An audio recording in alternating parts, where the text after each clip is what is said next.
জানো বন্ধুরা, আজকে না খুব বাগদা চিংড়ি খেতে ইচ্ছা করছে, বাগদা চিংড়ির মালাইকারি।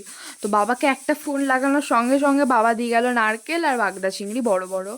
তো আমরা আজকে প্রথমবার এক্সপেরিমেন্ট করতে চলেছি বাগদা চিংড়ি নিয়ে। তো মজা তো হবেই।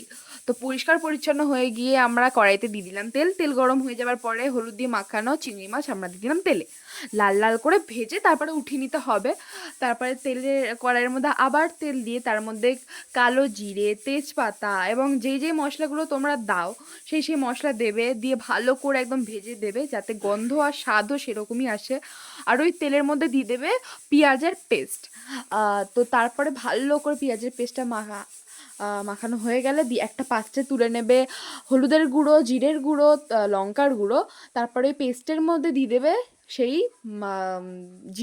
মশলাপাতিগুলো। তারপর স্বাদ মতো লবণ দিয়ে নারকেল আর কাজু বাদামের দুধ দিয়ে দিলে, তারপরে দিয়ে দিলে ওই চিংড়ি মাছগুলো। মাছগুলো দেওয়ার পরে নিজেদের স্বাদ মতো চিনি আর নুন দিয়ে দেবে যাতে টেস্ট একদমই ভালো আসে। চুপি চুপি চলে আসলাম এখানে, হাতা নাড়িয়ে চলে গেলাম একবার, যাতে মা পরে বলতে পারে আমি রান্না করেছি। আর দারুণ হয়েছে টেস্টটা, একবার ট্রাই করেই দেখো, দারুণ।